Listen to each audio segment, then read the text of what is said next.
तो स्वागत है दोस्तों आप लोगों का the rising sun by Himroz Milky में। आज से हम लोग एक नए बैच की शुरुआत कर रहे हैं मॉडर्न हिस्ट्री की।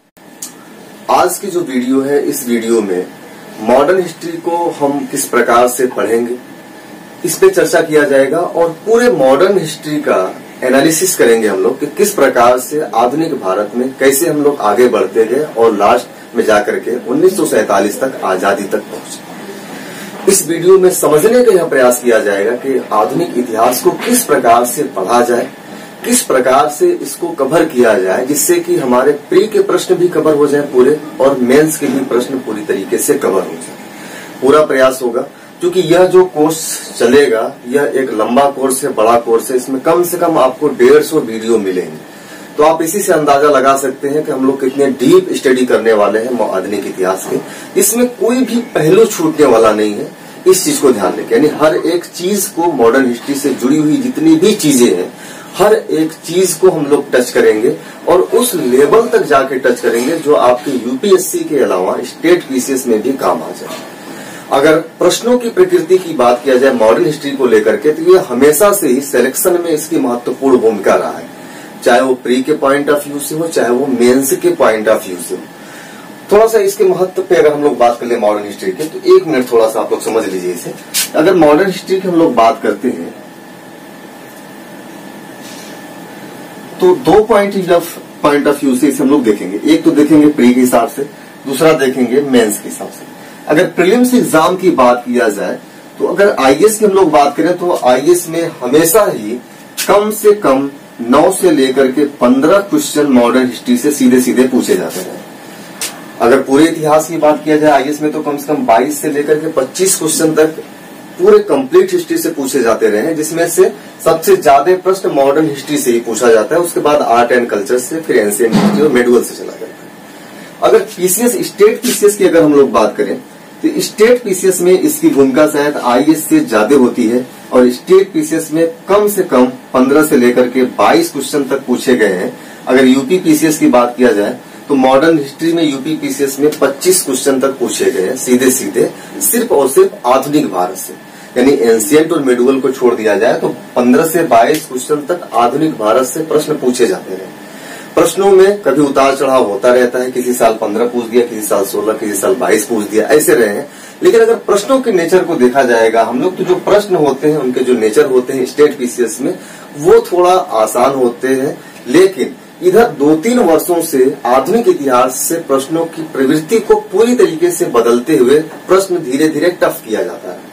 तो हम लोगों का प्रयास होगा कि उस लेवल से अध्ययन किया जाए, बेसिक टू एडवांस लेवल, जिससे कि यदि प्रश्न अवधारणात्मक रूप से भी अगर पूछा जाए तो उन अवधारणाओं को भी हम लोग क्लियर कर लें और तथ्यात्मक पहलू पे भी उतना ध्यान दें।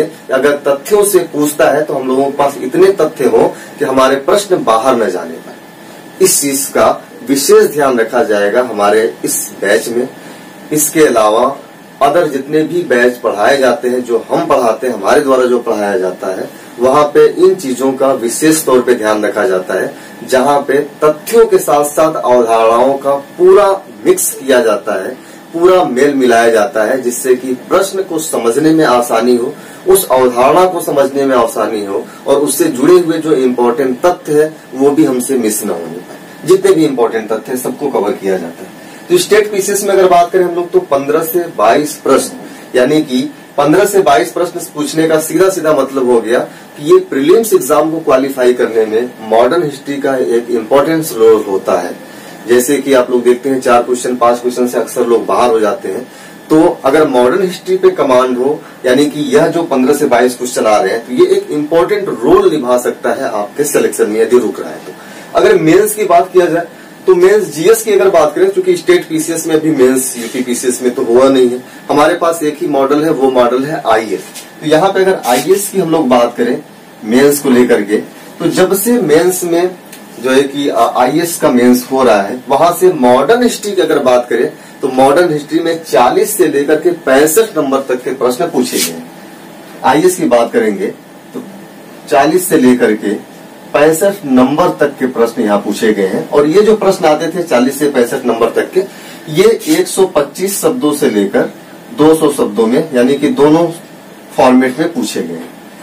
125 शब्दों में भी पूछा गया है और 200 शब्दों में भी यहाँ से प्रश्न पूछे गए हैं। तो इस प्रकार हम लोग देख रहे हैं कि ये मेंस में भी हमारे लिए कितना इंपॉर्टेंट रोल निभा देता है, जहाँ 40 से लेकर के 65 नंबर बहुत इंपॉर्टेंट होता है। मेंस में एक एक नंबर की वैल्यू होती है। तो 65 नंबर के प्रश्न यहाँ तक पूछे गए हैं आईएएस में, और प्री में हम लोग देख रहे हैं कि 22 क्वेश्चन तक यहाँ से पूछे गए। तो अगर पूरा एनालिसिस हम लोग करेंगे तो देखेंगे कि मॉडर्न हिस्ट्री हमारे सिलेक्शन में इंपॉर्टेंट रोल निभाता है। इसके अलावा अगर आधुनिक इतिहास की हम लोग बात करें, यह न केवल मेंस तक काम आता है, बल्कि जब आप इससे आगे बढ़ते हैं तीसरे स्टेप में इंटरव्यू में, तो इंटरव्यू में भी मॉडर्न हिस्ट्री की इंपॉर्टेंट रोल होती है। और यहाँ से कई बार प्रश्न ऐसे पूछे गए हैं जो हमारे आधुनिक वातावरण, आधुनिक समाज से जुड़ा हुआ हो। अभी की बदलती हुई परिस्थितियों को हम उस स्टेप में उस समय जाकर के जानने का प्रयास या वहां से पूछने का कई बार प्रयास किया गया है इंटरव्यू में, जो सीधे सीधे प्रश्न मॉडर्न हिस्ट्री से जुड़ा है, आधुनिक इतिहास से जुड़ा है। जैसे कि इंटरव्यू में पूछा गया प्रश्न है कि जिस प्रकार से भारत में 2014 में जब आंदोलन चल रहा था, तो वहां पे भारत में जो आंदोलन, अन्ना आंदोलन चल रहा था, उस आंदोलन को गांधी आंदोलन से जोड़ करके आईएएस के इंटरव्यू में प्रश्न पूछा गया कि आप उसे गांधी आंदोलन के रूप में किस प्रकार से देखते हैं। जैसे कि अन्ना बोलते थे कि अन्ना ही भारत का जो दूसरा गांधी नारा भी लगा था, आधुनिक गांधी जी से बोला गया था अन्ना को उस समय 2014 का जो आंदोलन चल रहा था अन्ना के नेतृत्व में। उसके अलावा उसी अन्ना के आंदोलन को जेपी के आंदोलन से भी जोड़ा गया। 1971 में जब आंदोलन चलता है, जयप्रकाश नारायण का आंदोलन आपातकाल से पहले जस्ट, तो उस आंदोलन से भी जोड़ करके देखा गया। तो यहाँ पे सीधी सी बात है कि ये जो मॉडर्न हिस्ट्री है न केवल हमें प्री और मेंस एग्जाम क्वालिफाई करने में मदद करता है, बल्कि यह हमें इंटरव्यू में भी बहुत मदद करता है। इसके अलावा इसकी सबसे ज्यादा इम्पोर्टेंस ये है कि ये आपके समझ को, आपके बौद्धिक विकास को उस लेवल तक लेकर के जाएगा जहां आप चीजों को समझ सकते हैं, समझने का प्रयास करेंगे और अपने बौद्धिक स्तर से उसका एनालिसिस करेंगे। तो पूरा जो क्लास होगा हमारा वो एनालिसिस बेस्ड क्लास होगा। इस चीज पे थोड़ा सा आप लोग इन सब चीजों को भी ध्यान रखिएगा। जो हमारा क्लास होता है, अभी एंशिएंट हिस्ट्री हम लोग लेकर के चल रहे हैं, तो जिन लोगों ने अभी हमारे वीडियोस नहीं देखे हुए या पहली बार इसे देख रहे हो, तो वो एंशिएंट हिस्ट्री वाला जाकर के वीडियो वो देखें। वहां पे देख करके उनको समझ में आएगा किस फॉर्मेट में हम लोग पढ़ने वाले हैं और किस तरीके से हम पढ़ाते हैं आप लोगों को। तो ये हमारे लिए बहुत ही इम्पोर्टेंट ये जो है कि ये जो रोल होगा यहाँ पे मॉडर्न हिस्ट्री का, वो हमारे लिए काफी महत्वपूर्ण है, क्योंकि यहाँ पे बहुत सारी चीजें हम बताने वाले हैं। और ये जो मॉडर्न हिस्ट्री है, न केवल हम लोग इतिहास से जुड़ेंगे, बल्कि यही मॉडर्न हिस्ट्री हम लोगों को भारत के राजनीति से भी जुड़ेगा, भारत के अर्थव्यवस्था से भी जुड़ेगा। इस अर्थव्यवस्था, जैसे कि इकोनॉमी में हम लोग अक्सर पढ़ते हैं उपनिवेशवादी अर्थव्यवस्था के बारे में, तो यहाँ इतिहास में उस चीज को खोजने का प्रयास किया जाता है। वो सारी चीजें यहाँ पे हम लोग डिस्कशन करने वाले हैं। तो आज हम लोग एक पूरा फुल एनालिसिस करने वाले हैं मॉडर्न हिस्ट्री को लेकर के, जिससे आप लोगों को अंदाजा हो जाएगा कि हम लोग मॉडर्न हिस्ट्री कितने ब्रॉड लेवल पे पढ़ने वाले हैं और किस तरीके से पढ़ने वाले हैं। इसकी इम्पोर्टेंसी पे हमने मॉडर्न हिस्ट्री के चर्चा कर दिया है। बाकी के जब वीडियोस आपको क्रमबद्ध रूप से मिलना शुरू होंगी तो वहां पे और भी ढेर सारी चर्चाएं होंगी। चर्चा की शुरुआत जो होगी हमारी शुरुआती होगी कि भारत में इतिहास को किस प्रकार से लिखा गया और भारतीय इतिहास को हमारे पास समझने के लिए कितने सोर्स हैं, हम कितने व्यू, कितने अप्रोचेस के थ्रू हम भारतीय इतिहास को समझ सकते हैं। तो उन अप्रोचेस की वार्ता से ही हमारा फर्स्ट क्लास प्रारंभ होगा, पहला क्लास प्रारंभ होगा, जहां भारतीय इतिहास खास तौर से मॉडर्न, मेडुअल इंडिया, तीनों इतिहास की बात करी जाए। लेकिन हम लोग पूरा कोशिश करेंगे मॉडर्न इंडिया को एक अलग अप्रोच से समझने का, और वह अप्रोच होगा जो यूपीएससी और स्टेट पीसीएस में फॉलो किया जाता है। तो चलिए दोस्तों, आते हैं हम लोग फिर अपने मेन मुद्दे पर। जब हम लोग इतिहास का अध्ययन करते हैं तो हम लोग देख रहे थे कि इतिहास को 3 भागों में डिवाइड किया गया। एक डिवाइड किया गया है एंशिएंट हिस्ट्री। एंशिएंट हिस्ट्री से आगे बढ़ते हैं, पहुंचते हैं मेडुअल हिस्ट्री में, जिसे जेम्स मिल ने जो है मुगल इतिहास बोला था। फिर उसके बाद हम लोग आते हैं मेडुअल के बाद फिर भारत में आगमन होता है विदेशियों का, यूरोपियों का आगमन होता है, और उन्हीं यूरोपियों के आगमन से भारत में एक नए युग की शुरुआत होती है, और उस नए युग को बोल दिया गया मॉडर्न युग या आधुनिक एज, यानी मॉडर्न एज या आधुनिक युग बोल दिया गया। इसको भी थोड़ा सा समझने का प्रयास करें कि इसे आधुनिक युग क्यों बोला गया, क्योंकि ये नाम जो दिया गया है, नामकरण जो किया गया है, किसी अंग्रेज के द्वारा किया गया है। यहाँ भी वही अप्रोचेज आता है इतिहास को समझने का। अंग्रेजों ने इतिहास को अपने तरीके से समझा, इसलिए इसे उन्होंने आधुनिक युग दिया। क्यों? क्योंकि अंग्रेज यह मान के चलते थे कि भारत जैसा जो देश था वो असभ्य देश है, बर्बर देश है, इनके अंदर आधुनिकता नहीं है, इनके अंदर ज्ञान नहीं है, इनके अंदर शिक्षा नहीं है। तो अंग्रेज जब भारत में आते हैं तो उनके पास एक तर्क होता है कि हम भारत में जो शासन कर रहे हैं आपके ऊपर, वो शासन हमें ईश्वरीय दैवी शक्ति के द्वारा प्राप्त हुआ है। ईश्वर ने हमें भेजा है आप लोगों के लिए मसीहा बना करके कि इन जंगली, इन जो है अशिक्षित लोगों को शिक्षित करें, इनके अंदर आधुनिकता डालें, आधुनिकता का प्रसार करें।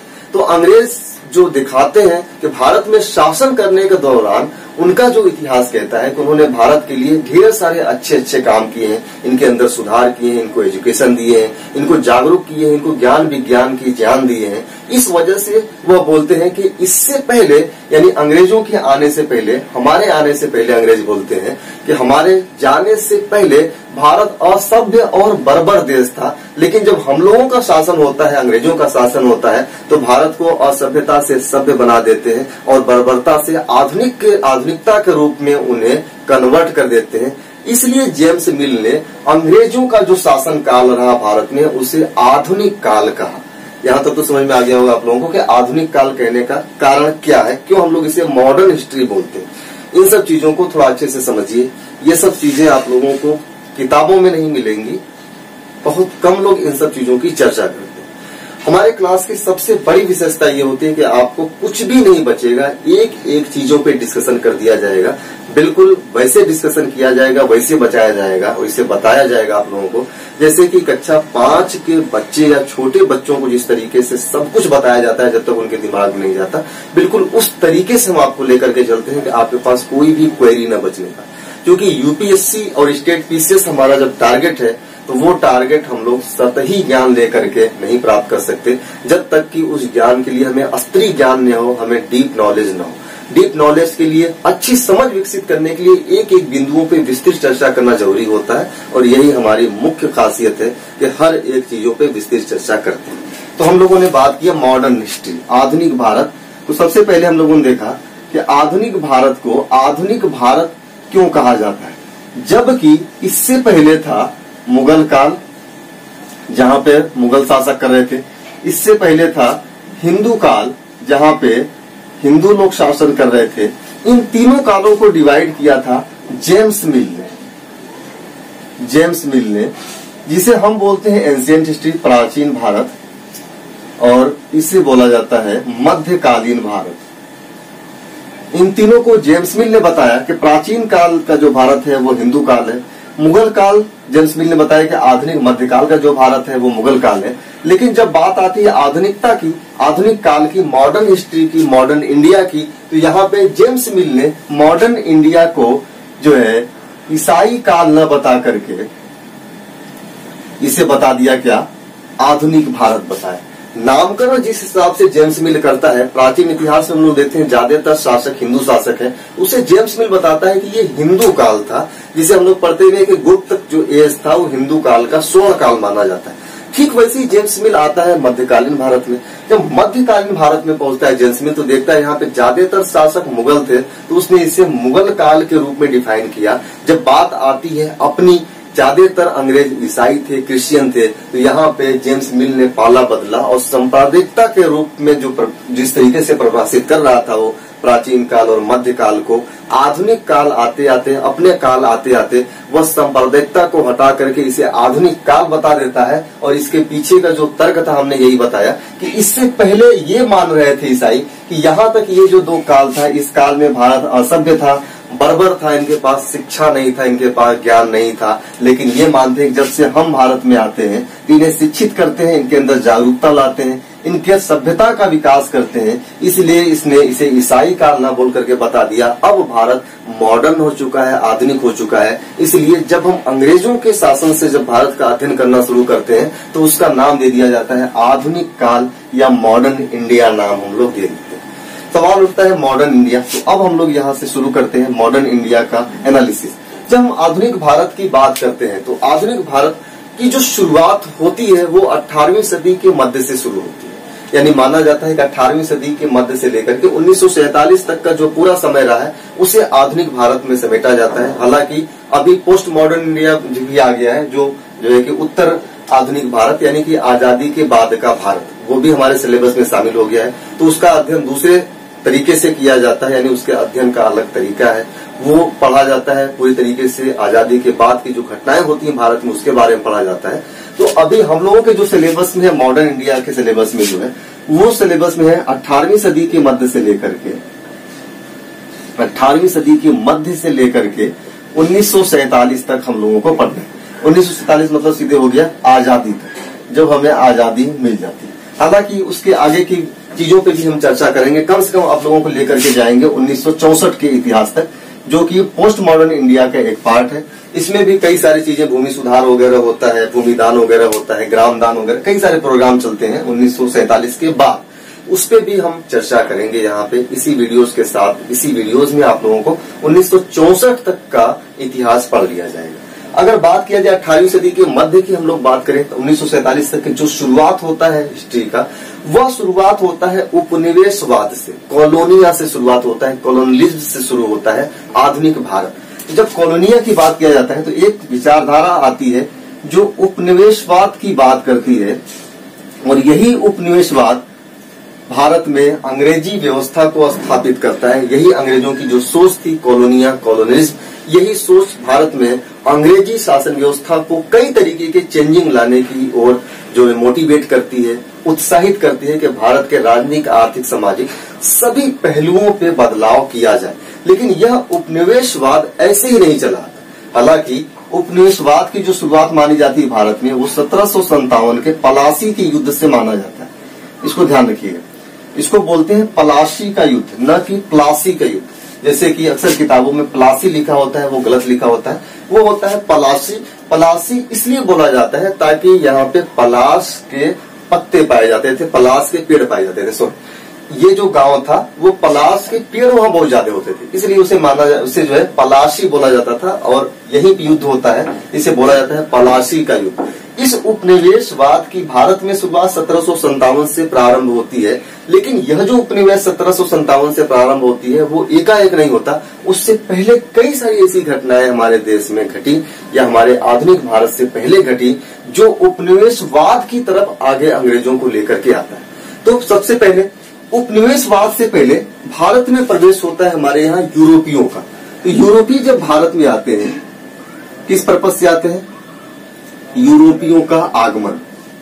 तो हम लोगों का जो शुरुआत होगा, सर्वप्रथम देखेंगे यूरोपियों का आगमन होता है। और यूरोपियों के आगमन में भी हम लोग देखेंगे कई सारे यूरोपीय आते हैं। सबसे पहले आते हैं पुर्तगाली, फिर डच आते हैं, फिर डेन आते हैं, उसके बाद जो है डच आते हैं, फिर अंग्रेज आते हैं, फिर डेन आते हैं, फिर फ्रांसीसी आते हैं। तो इस क्रम में हम लोग यूरोपियों के आगमन को देखेंगे कि पुर्तगाली आते हैं, डच आते हैं, अंग्रेज आते हैं और फ्रांसीसी आते हैं।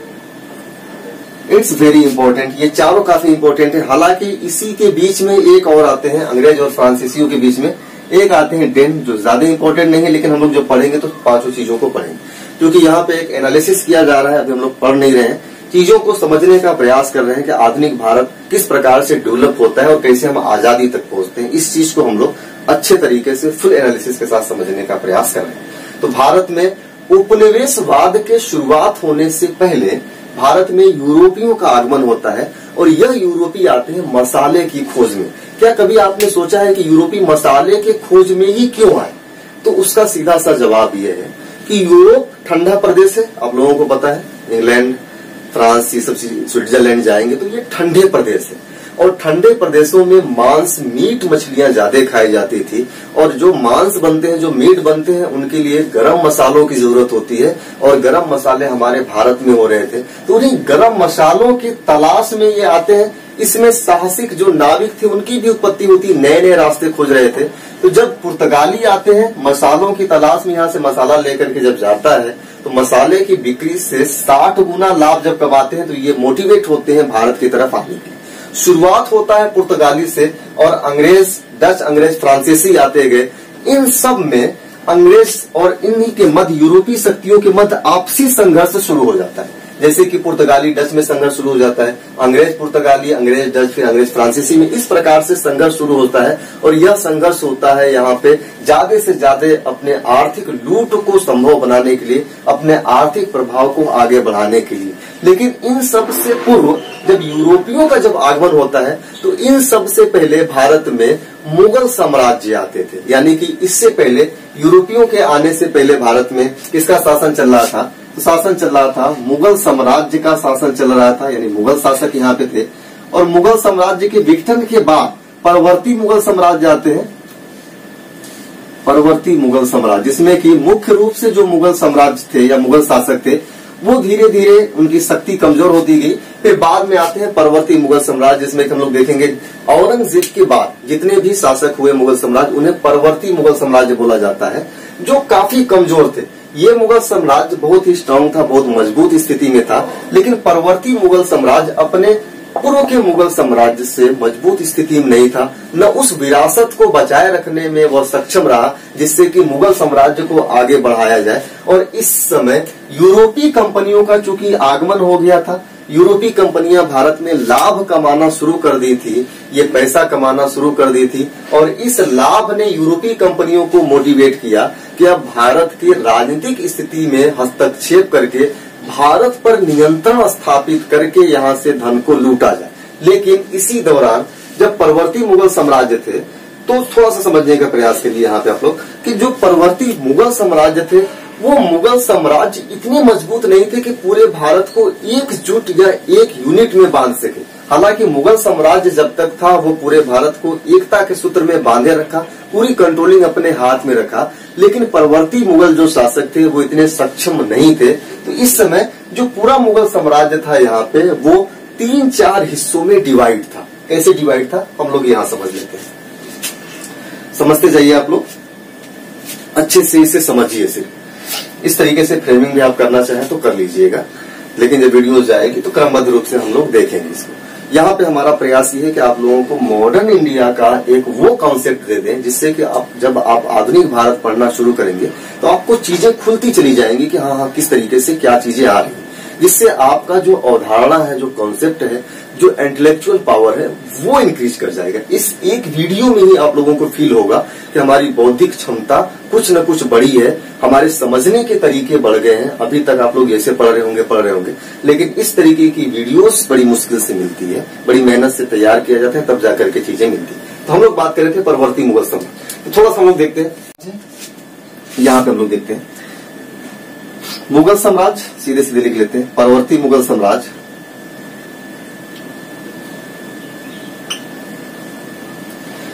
जो परवर्ती मुगल साम्राज्य है वो पूरे भारत को एकजुट करने में सक्षम नहीं थी। इस वजह से इसके कई सारे स्वतंत्र प्रांत भी बन गए थे, स्वतंत्र राज्य भी बन गए थे। तो परवर्ती मुगल साम्राज्य के नीचे कई सारे स्वतंत्र प्रांत हो गए थे जो अपना व्यवस्था अलग से चला रहे थे, स्वतंत्र हो गए थे। और इसी स्वतंत्र प्रांतों में कई सारे प्रांतों का नाम आता है, जैसे कि अगर बात करेंगे तो अवध,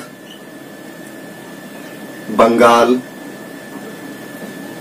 ऐसे राज्य थे जो इम्पोर्टेंट थे, जिनकी आर्थिक स्थिति मजबूत थी और वो अपना एक स्वतंत्र रूप से अपने शासन व्यवस्था को संचालित करते थे। इस तरीके के प्रांत हो गए थे, जिसका मुख्य कारण यही था कि परवर्ती मुगल जो शासक थे, जो परवर्ती मुगल शासक हुए, राजा हुए, वो इतने सक्षम नहीं थे कि पूरे भारत के हर एक प्रांतों को एक साथ बांधे रह सके या उस पर नियंत्रण स्थापित कर सके। यही रीजन रहा। अवध हो गया, बंगाल हो गया, मैसूर हो गया, मराठा, उसके बाद पंजाब, ये कुछ महत्वपूर्ण स्वतंत्र प्रांत थे जो अपनी स्थिति को स्वायत्तता पूर्वक चला रहे थे। लेकिन इसके नीचे अगर हम लोग बात करें तो मुगल साम्राज्य के नीचे स्वतंत्र प्रांत आते थे। स्वतंत्र प्रांत के अगर नीचे की बात किया जाए तो स्वतंत्र प्रांत के नीचे थे जमींदार और जमींदार के नीचे थे किसान। यानी कि जो पूरा शासन व्यवस्था जो डिवाइड था वह शासन व्यवस्था इस प्रकार से चला आ रहा था। स्वतंत्र प्रांत, फिर इसके नीचे होते थे जमींदार होते थे और जमींदारों के नीचे होते थे किसान होते थे, राइट। यानी कि जो मुगल साम्राज्य था उस मुगल साम्राज्य में जो प्रशासनिक व्यवस्था चल रही थी, जो व्यवस्थाएं कायम थी, जिस प्रकार से पूरे शासन व्यवस्था को कंट्रोल किया जाता था, वो कंट्रोल इन 4 स्तरों पे किया जाता था। पहले मुगल साम्राज्य आता था, उसके बाद आते थे स्वतंत्र प्रांत, फिर उसके बाद आते थे जमींदार आते थे, फिर जमींदार के नीचे होते थे किसान। यानी सबसे निम्न स्तर पे कौन होता था? सबसे निचले स्तर पर किसान होता था। यानी जो मुगल साम्राज्य था वो 4 स्तरों पे, 4 लेवलों पे बटा हुआ था। जो इनकी राजनीतिक स्थिति थी इन 4 लेवल पे बटी हुई थी। लेकिन इसी के पैरेलल भारतीय मुगल साम्राज्य में उनकी आर्थिक स्थिति भी इन्हीं 4 लेवल पे डिवाइड थी। यानी इनकी जो आर्थिक स्थिति थी वो 4 स्तरों पे डिवाइड थी। वो 4 स्तर क्या थे? पहले स्तर पे थे मुगल साम्राज्य, उसके नीचे होते थे प्रांत, उसके नीचे होते थे जमींदार, और उसके नीचे होते थे किसान या कृषक। ये भारत में मुगलों की आर्थिक प्रशासन डिवाइड था। यानी कि जो जमींदार होता था वो किसान से लगान लेता था, यानी किसान लगान देता था जमींदार को, जमींदार लगान देता था जो प्रांतीय स्वायत्त राज्य थे वहां के जो शासक थे उन्हें, और वो लगान देते थे किसे? मुगल साम्राज्य को, जो मुगल शासक होता था उसे लगान देते थे। यानी ये जो आर्थिक व्यवस्था थी, आर्थिक प्रशासन या आर्थिक व्यवस्था जो था, इस आर्थिक व्यवस्था को अंग्रेजों ने तोड़ दिया। बाद में तोड़ा किस लिए गया? इस आर्थिक व्यवस्था को तोड़ना इसलिए भी जरूरी था क्योंकि अंग्रेजों का मुख्य उद्देश्य था भारत में ज्यादा से ज्यादा लाभ कमाना, और लाभ कमाने के उद्देश्य से ही अंग्रेजों ने भारतीय राजनीति में प्रवेश किया या भारतीय राजनीतिक व्यवस्था में प्रवेश करके अपना नियंत्रण स्थापित करना चाहा। अंग्रेजों के नियंत्रण करने का मुख्य उद्देश्य क्या था?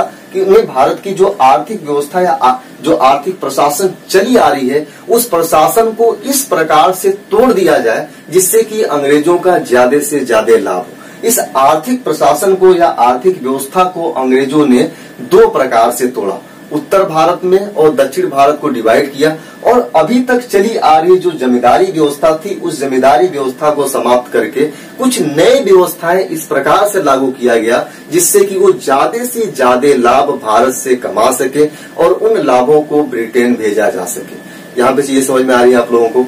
यानी कि हम लोग ये देख रहे हैं कि भारत में जो मुगल साम्राज्य के तहत जो राजनीतिक व्यवस्था चल रहा है उसमें यूरोपियों का आगमन होता है। यूरोपीय आते हैं व्यापार के उद्देश्य से, रिक्वेस्ट करके आते हैं भारत में मुगल शासकों से। रिक्वेस्ट करने के बाद जब व्यापार करना शुरू करते हैं तो इन्हें लगता है कि भारत एक बड़ा मार्केट है, यहाँ से हम बहुत ज्यादा कच्चे माल निकाल सकते हैं, यानी यहाँ से हमारा आर्थिक हित ज्यादा इंपॉर्टेंस होता जा रहा है। अंग्रेजों को यह लगा कि यहाँ से लाभ ज्यादा कमाया जा सकता है, तो उस लाभ की जब प्राप्ति होती है उन्हें, तो उन्हें लगा कि यदि यहाँ के राजनीतिक व्यवस्था पे यदि हम कंट्रोल कर लें तो हम ज्यादा लाभ कमा सकते हैं। फिर बाद में यही लालच अंग्रेजों को आगे लेके आता है और भारत के राजनीतिक व्यवस्था में हस्तक्षेप करने के लिए ये जो सिस्टम चला आ रहा था वहां पे हस्तक्षेप करने के लिए वो राजनीतिक रूप से अपने आप को सशक्त बनाते हैं, और वही सशक्तिकरण भारत में अंग्रेजों को उपनिवेशवाद की तरफ प्रेरित करता है। यानी उपनिवेशवाद की जो स्थापना होती है वो एकाएक नहीं हो जाती है, उसके पीछे कई सारी घटनाएं जुड़ी होती हैं। अंग्रेजों की मुख्य लालसा जुड़ी होती है भारत से आर्थिक लाभ कमाने की। उसी लालसा ने अंग्रेजों को प्रेरित किया कि भारत की राजनीति पर इस प्रकार से कंट्रोल किया जाए जिससे कि हम आर्थिक रूप से भारत का ज्यादा से ज्यादा शोषण करके अपने देश को आर्थिक रूप से संपन्न बना सके। तो उपनिवेशवाद वास्तव में जो कॉलोनी जो शब्द होता है, कॉलोनियलिज्म जिसे बोलते हैं, जो कॉलोनिया से निकला होता है, इसका सीधा से मतलब होता है व्यवस्थित रूप से बसाया गया। यहाँ व्यवस्थित रूप से मतलब समझिए, इसका मतलब ये होता है कि अगर कोई देश जिसकी जमीन के एग्जाम्पल हम लोग लेते हैं कि मान लेते हैं कोई भूमि है जहाँ पे 1 वर्ष में महज 10 रुपए का पैदावारी हो रहा है, और वही दूसरी भूमि है, दूसरे देश की भूमि है जहाँ सेम उतने ही एरिया में वहां पे 100 रुपए की पैदावारी हो रही है, तो वह जो दूसरा देश है 100 रुपया जो पैदा कर रहा है उसको यह प्रेरित करेगा कि वहां पे जहाँ पे 10 रुपया पैदा हो रहा है उस भूमि पर 100 रुपया पैदा करने वाला व्यक्ति जाए और वहां पर उसे व्यवस्थित रूप से इस प्रकार से खेती या कृषि प्रारंभ करना शुरू करे जिससे कि वह भूमि भी 100 रुपया का पैदावारी करने लगे। यानी वह व्यवस्थित रूप से जाए, व्यवस्थित रूप से उसके लिए वर्क करे। यानी इसीलिए इसी से जुड़ा हुआ, इसी से आता है शब्द कॉलोनी या उपनिवेशवाद, जिसका मतलब होता है व्यवस्थित रूप से बसाया गया। उपनिवेशवाद का सीधा सा मतलब यह होता है कि जब कोई देश किसी दूसरे देश की राजनीति पर इस प्रकार से नियंत्रण करता है कि उससे सामाजिक, आर्थिक, सांस्कृतिक रूप से बदल करके उसका आर्थिक शोषण अपने देश के हित में किया जा सके, तो इस सारी प्रक्रिया को उपनिवेशवाद बोल देते हैं। यानी उपनिवेशवाद क्या है? एक प्रोसेस है, एक प्रक्रिया है जिसके माध्यम से किसी दूसरे देश पर इस प्रकार से नियंत्रण स्थापित किया जाता है कि हम उस देश के संसाधनों का, उस देश में उपलब्ध जो भी रिसोर्सेज है उसका अपने देश के हित में प्रयोग कर सके। इसके लिए क्या किया गया? उपनिवेशवाद की प्रक्रिया लाएगी। और उपनिवेशवाद की जो प्रक्रिया है वह इस प्रक्रिया से साम्राज्यवाद से इस रूप में भिन्न है कि साम्राज्यवाद के तहत जहां दूसरे देश को अपने देश में मिला लिया जाता है, उपनिवेशवाद में दूसरे देश को अपने देश में मिलाया नहीं जाता बल्कि दूसरे देश पर नियंत्रण स्थापित कर लिया जाता है। जैसे कि अगर एग्जाम्पल की हम बात करें तो भारत क्या था? ब्रिटेन का उपनिवेश था, ब्रिटेन का साम्राज्य नहीं था। साम्राज्य क्या होता है? जब ब्रिटेन भारत को अपने सीमा से सटा लेता, मिला लेता तो ब्रिटेन का साम्राज्य हो जाता। लेकिन भारत को ब्रिटेन ने कभी भी अपने सीमा से या साम्राज्य में लाने का प्रयास नहीं किया, संभव भी नहीं था वो। तो उसने क्या बनाया? उसने भारत को उपनिवेश बनाया, यानी कि साम्राज्य न होते हुए भी भारत के ऊपर ब्रिटेन ने इस प्रकार से कंट्रोल किया जिससे कि भारत के संसाधनों का फायदा ब्रिटेन को मिल सके। उपनिवेशवाद इसी मकसद से ही स्थापित किया जाता था। वही अवधारणा अभी भी, यही उपनिवेशवाद की जो अवधारणा है वर्तमान में नव उपनिवेशवाद के रूप में सामने आ गया है। ये नव उपनिवेशवाद क्या है? यहाँ पे हम लोग देख रहे थे, यहाँ पे राजनीतिक नियंत्रण प्रत्यक्ष रूप से किया जाता था उपनिवेशवाद में, लेकिन नव उपनिवेशवाद में राजनीतिक नियंत्रण अप्रत्यक्ष रूप से किया जाता है।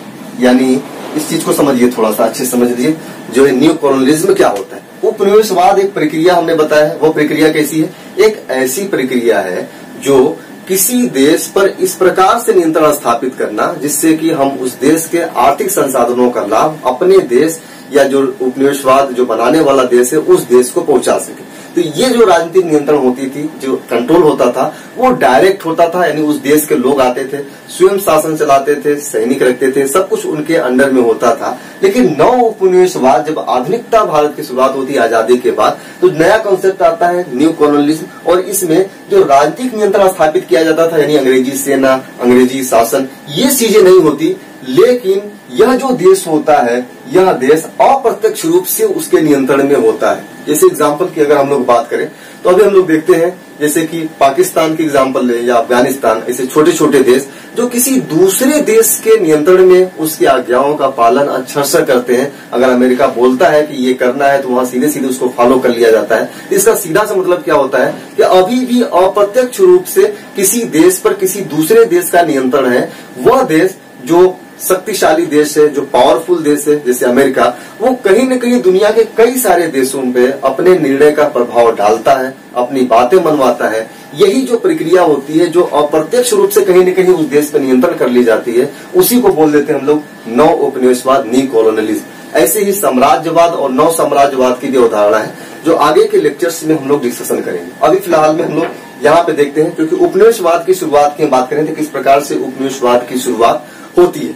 तो यहाँ पे हम लोग देख रहे थे कि अंग्रेजों ने, ये हमारा राजनीतिक रूप से, ये हमारा अंग्रेजों का राजनीतिक एनालिसिस रहा कि ये राजनीतिक रूप से अंग्रेजों ने भारत पे क्या कर लिया, राजनीतिक रूप से अंग्रेजों ने भारत पे एक बड़े हिस्से पे अपना कंट्रोल कर लिया। जैसे अगर बात किया जाए तो अवध एवं बंगाल को 1757 का जो पलासी का युद्ध होता है, उस युद्ध के बाद एक दूसरा युद्ध होता है 1764 में, बक्सर का युद्ध।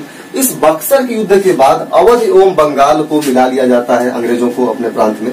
बक्सर का युद्ध होता है 1764 में।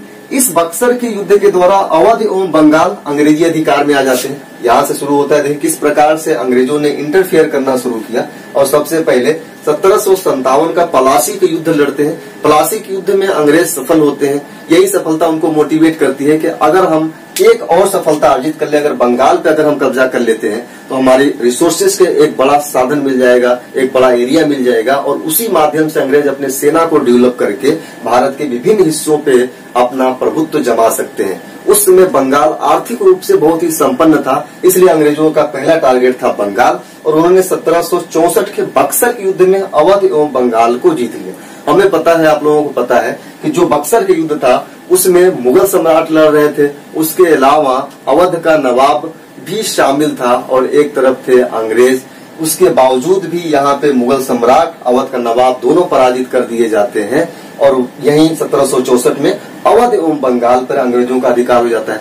मैसूर की बात करते हैं तो मैसूर में हैदर अली और टीपू सुल्तान का शासन था। मैसूर पे भी 1799 आते आते मैसूर पे भी अंग्रेजों का अधिकार हो जाता है। इससे पहले मैसूर में 4 युद्ध लड़े गए। इन चारों युद्धों का जैसे कि हम लोग डिस्कशन करेंगे तो देखेंगे किस क्रमबद्ध रूप से अंग्रेज कैसे 1780-84 में युद्ध लड़ते हैं, 1790-92 में युद्ध लड़ते हैं। उसके बाद 1700 जो है कि पहला युद्ध होता है 1767-68 में युद्ध होता है, फिर लास्ट युद्ध होता है 1799 में, और 1799 वाला जो युद्ध होता है चतुर्थ आंग्ल मैसूर युद्ध, इसमें टीपू सुल्तान को मार दिया जाता है और यहाँ पे मैसूर पे अंग्रेजों का अधिकार हो जाता है।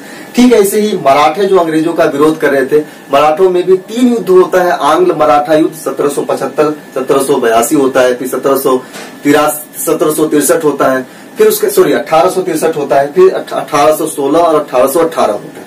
3 युद्ध होते हैं मराठा युद्ध में, आंग्ल मराठा युद्ध। तो 1818 वाला जो अंतिम तीसरा जो युद्ध होता है, तृतीय आंग्ल मराठा युद्ध, इस मराठा युद्ध में मराठा अंग्रेजों के द्वारा पूरी तरीके से पराजित कर दिए जाते हैं, और 1818 में मराठा भी अंग्रेजों के अधिकार में आ जाता है। फिर 1848 में पंजाब भी पूरी तरीके से अंग्रेजों के अधिकार में आ जाता है, और इस समय हमें पता है कि 2 युद्ध लड़े गए थे, आंग्ल पंजाब युद्ध या जिसे बोला जाता है आंग्ल सिख युद्ध, सिखों के द्वारा। इन दोनों युद्धों में 1845-46 में पहला युद्ध था और दूसरा युद्ध था 1848 से लेकर के 49 तक। तो 1848 में पंजाब भी अंग्रेजों के अधिकार में आ जाता है। इस प्रकार हम देख रहे हैं कि अंग्रेज भारत में यूरोपीय आगमन से यानी व्यापार के आगमन से शुरुआत उनका जो सफर होता है, भारत के आर्थिक लाभ को देखते हुए, आर्थिक संपन्नता को देखते हुए इन्होंने अपने पॉलिसी को चेंज करते हुए उपनिवेशवाद की तरफ बढ़ते हैं, और इसी उपनिवेशवाद को स्थापित करने के क्रम में भारत के एक बड़े हिस्से पर अंग्रेज राजनीतिक रूप से अधिकार कर लेते हैं। ये तो हम लोगों का हो गया भारत में अंग्रेजों का जो राजनीतिक जो पहल रहा है, राजनीतिक रूप से अंग्रेज किस प्रकार से भारत में स्थापित होते हैं। अब यहाँ पे जो बक्सर की युद्ध था वो भारत में अंग्रेजों को पूरी तरीके से स्थापित कर दिया। उसके बाद जो शक्तियां थी जो अंग्रेजों का विरोध कर सकती थी, वो शक्तियां पूरी तरीके से पराजित होगी। जैसे कि मैसूर विरोध कर सकता था हैदर अली टीपू सुल्तान, मराठे विरोध कर सकते थे, पंजाब में जो सिख है वो अंग्रेजों से मुकाबला कर सकते थे, लेकिन अब ये तीनों अंग्रेजों के द्वारा पराजित हो गया। इसका सीधा सा मतलब है कि 1848 तक आते आते अंग्रेज अपने आप को पूरी तरीके से स्टेब्लिश कर दिए, भारत में पूरी तरीके से स्थापित कर दिए, और भारत के एक बड़े धन आर्थिक शोषण की प्रक्रिया यहाँ से प्रारंभ होती है, और उसी प्रक्रिया को हम लोग उपनिवेशवाद के विभिन्न चरणों के रूप में देखा जाता है। तो थोड़ा सा हम इसको यहाँ से मिटाते हैं। अब यहाँ हम लोग आते हैं, यहाँ तक चीजें आप लोगों को समझ में आई, इसको समझते रहिए, उम्मीद है अच्छे से समझ में आ जाएगा। एक बार अगर आप लोगों के दिमाग में ये चीजें आ गई तो फिर मॉडर्न हिस्ट्री बहुत ही आसान हो जाएगा। जब हम लोग पढ़ेंगे, क्लासेस जब चलेंगी, तो आप लोग देखिएगा किस प्रकार से मॉडर्न हिस्ट्री में अभी तक आप लोग सिर्फ पढ़ते रहे होंगे, मॉडर्न हिस्ट्री रटने का प्रयास करते होंगे, लेकिन अब मॉडर्न हिस्ट्री के हर एक चीज को हम समझने का प्रयास करेंगे, समझेंगे कि कोई घटना क्यों घटती है, उसका क्या रिएक्शन रहा है, जिससे कि हमें मेंस में जो प्रश्न आएंगे वो आसानी से उसको कवर किया जा सके। तो अब हम लोग आते हैं उपनिवेशवाद के विभिन्न चरण, किस प्रकार से हम लोग उपनिवेश तक पहुंचे, इस पे हमने पूरा चर्चा किया आप लोगों को। तो उपनिवेश पर कहां से पहुंचा गया, किस लिए बोला जाता है उपनिवेशवाद। फिर आगे की चर्चा हमने बताया था उपनिवेशवाद और नव उपनिवेशवाद के बारे में, आगे अभी ढेर सारी चीजें हैं, उस पर हम लोग चर्चा करेंगे क्लास के दौरान। अब हम लोग आते हैं यहाँ पे उपनिवेशवाद। जब उपनिवेशवाद भारत बन गया, पूरी तरीके से कॉलोनी हो गया अंग्रेजों का, यहाँ से आर्थिक शोषण प्रारंभ हो गया, तो उस आर्थिक शोषण को कार्ल मार्क्स ने 3 भागों में डिवाइड करके उस पूरे आर्थिक शोषण को, अंग्रेजों की प्रक्रिया को समझाने का प्रयास किया। हमने बताया कि उपनिवेशवाद की शुरुआत 1757 के प्लासी के युद्ध से शुरू होती है। तो यहीं से कार्ल मार्क्स पूरे उपनिवेशवादी चरण को जो अंग्रेजों ने भारत में स्थापित किया, उसे 3 भागों में बांटता है।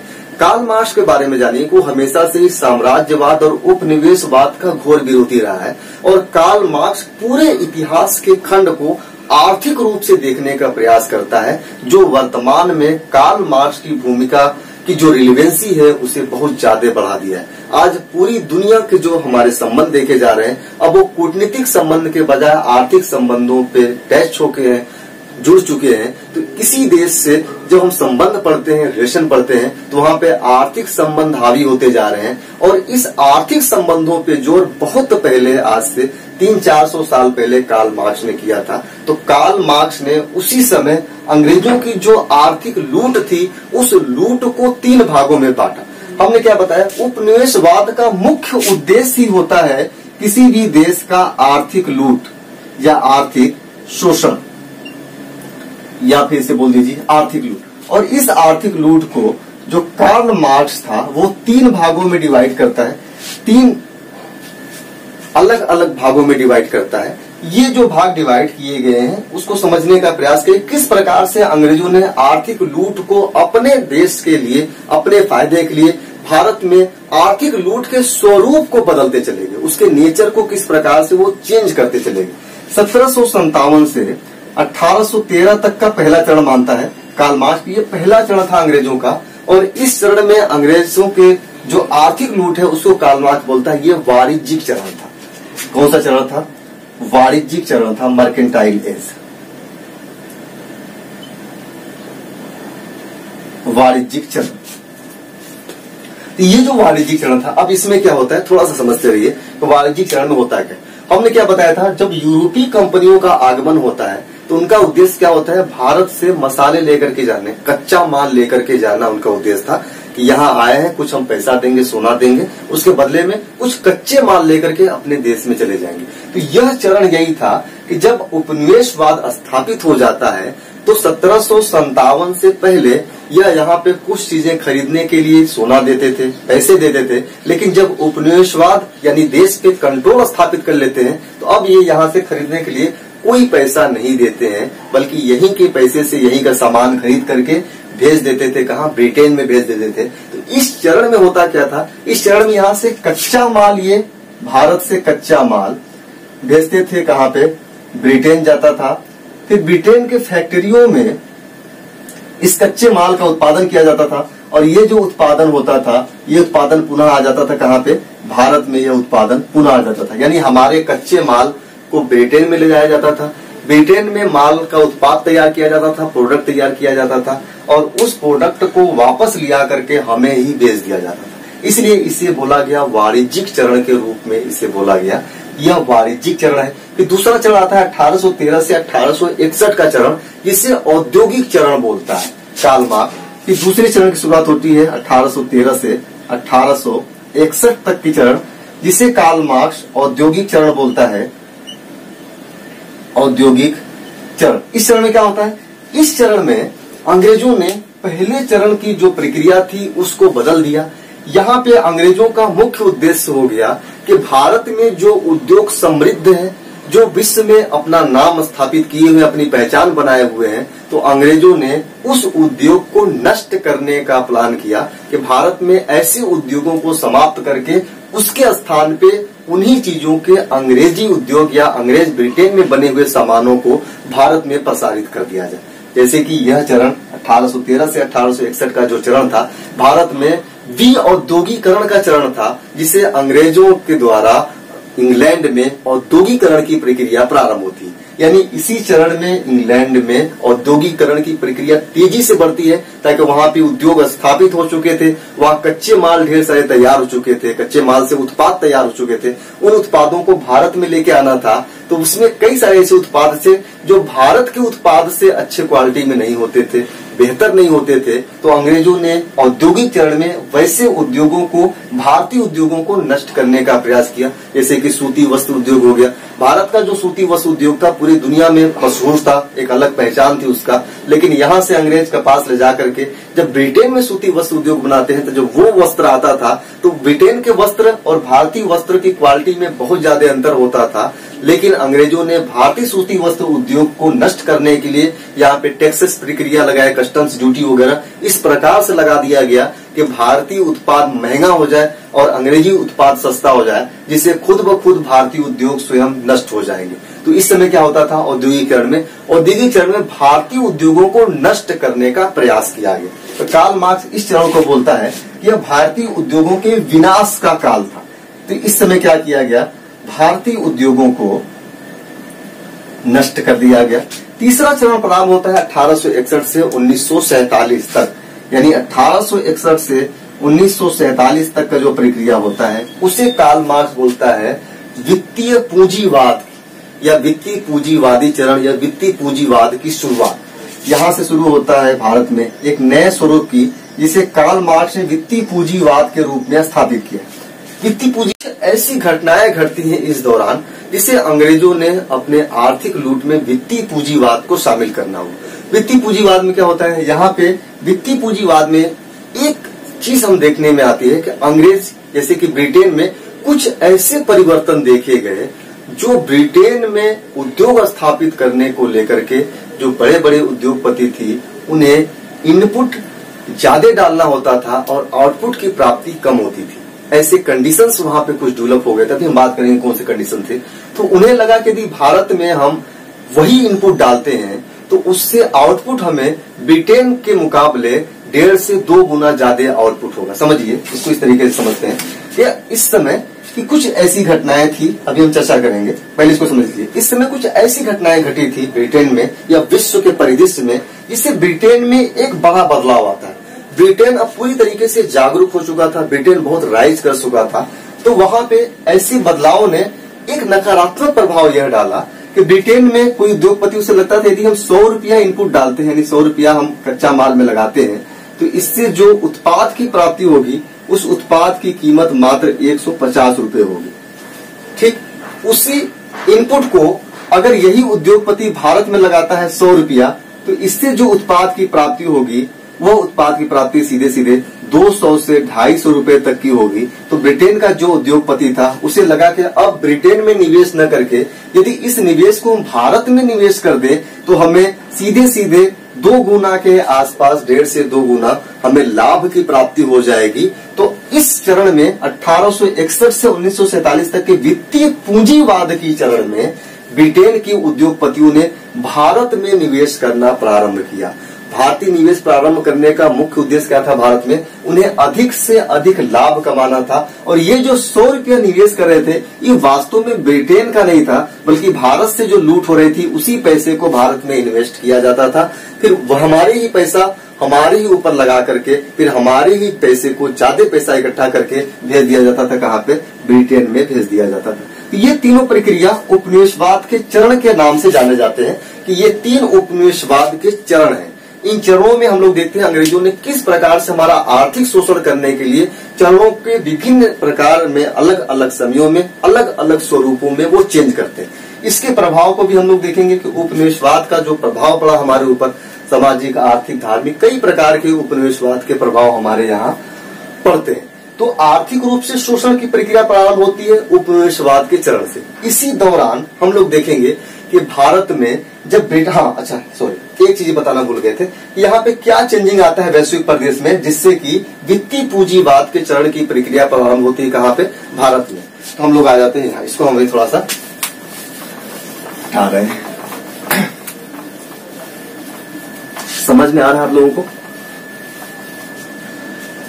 समझने का प्रयास करिए एक बार में, अगर नहीं तो दोबारा आप लोग वीडियो देखिएगा। सब कुछ शांत मन से देखिएगा, एक एक चीजें क्लियर हो जाएंगी। सब कुछ जुड़ी हुई चीजें, आपको शायद ही ऐसी वीडियोस मिले एक दूसरे से जुड़ी हुई। आपके विचार इस एकमात्र वीडियो में ही आपके विचारों की जो लिमिट्स है वो देखिएगा बढ़ जाएगी, खुल जाएगी।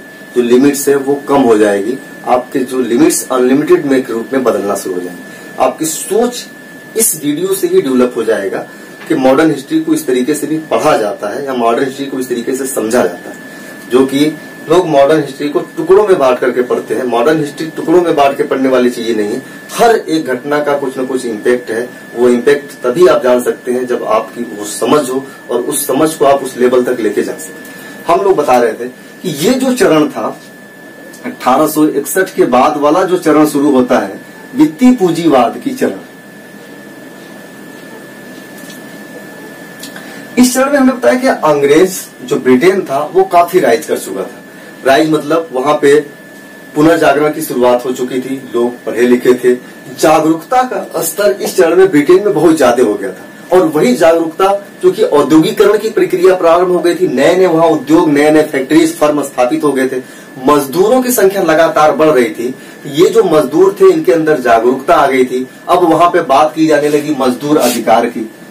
कहां पे? ब्रिटेन में।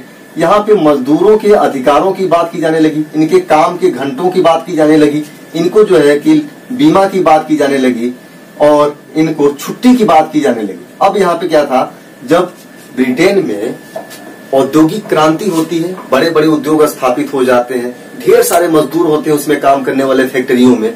उस दौरान मजदूरों की जब संख्या बढ़ती है तो उनके अंदर एक जागरूकता आती है कि हम एक यूनिटी में है, संख्या हमारी बढ़ रही है, तो न केवल हम काम करें बल्कि यह निश्चित हो कि हमें फैक्ट्री में जाकर के, किसी फर्म में जाकर के हमें कितने घंटे काम करने होंगे।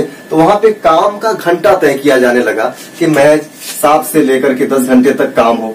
न केवल काम का घंटा तय किया गया बल्कि मजदूरों को सुरक्षा प्रदान करने के लिए बीमा की बात की जाने लगी, तो मजदूरों को बीमा दिया जाए। फिर सप्ताह में 1 दिन की छुट्टी की बात भी की गई कि उन्हें रिलैक्स दिया जाए, छुट्टी दिया जाए। इस प्रकार हम लोग देख रहे हैं तो वहां पे जो जागरूकता का लेवल बढ़ा, अब मजदूर काम करेगा 7 से 8 घंटा। यही परिस्थिति जब भारत में आते हैं तो भारत में अभी ऐसी कोई कंडीशन डेवलप नहीं हुई।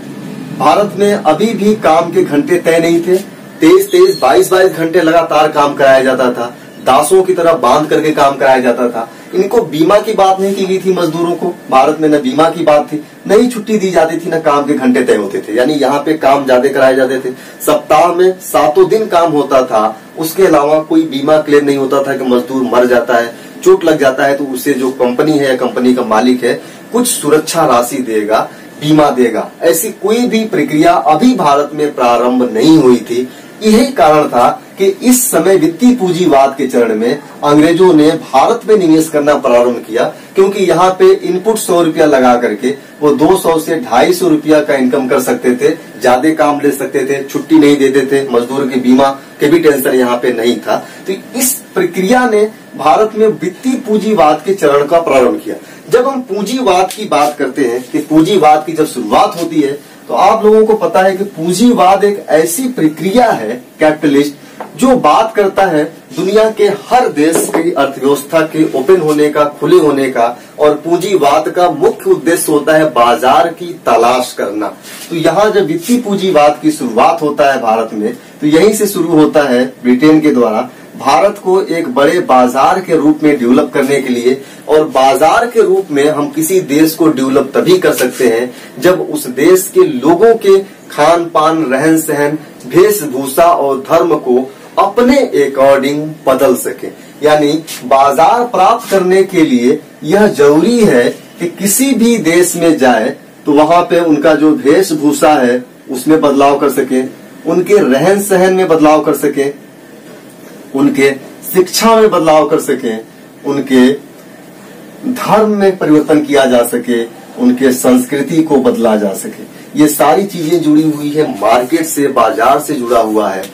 कोई भी देश जब किसी देश में इस उद्देश्य से कदम रखता है कि भारत को एक मार्केट के रूप में बदलना है, तो मार्केट के रूप में बदलने के लिए इन सभी चीजों पे प्रहार करना शुरू करता है कि अगर किसी देश के वेशभूषा, रहन सहन, शिक्षा, धर्म एवं कल्चर में यदि परिवर्तन कर सकते हैं तो कोई देश उस देश के ऊपर इन सब चीजों के द्वारा भी नियंत्रण स्थापित करके बाजार के रूप में उसे इस्तेमाल कर सकता है। और वित्तीय पूंजीवाद के चरण में अंग्रेजों ने भारत को बाजार के रूप में इस्तेमाल करने का प्रयास किया। और बाजार के रूप में डेवलप करने के लिए अंग्रेजों ने अब भारत में धर्म के ऊपर आलोचना करना शुरू किया, यहाँ की संस्कृति की आलोचना करना शुरू की, इसमें बदलाव करने की बात की, लोगों के वेशभूषा, रहन सहन और एजुकेशन, इन 5 चीजों पे प्रहार करना शुरू किया और अपने अकॉर्डिंग यहाँ पे चेंजिंग लाना प्रारंभ किया। जैसे समझिए, सपोज दैट एग्जाम्पल कि 1991 से पहले जब हम लोग आर्थिक उदारीकरण के दौर में नहीं आए थे, उस समय भारत में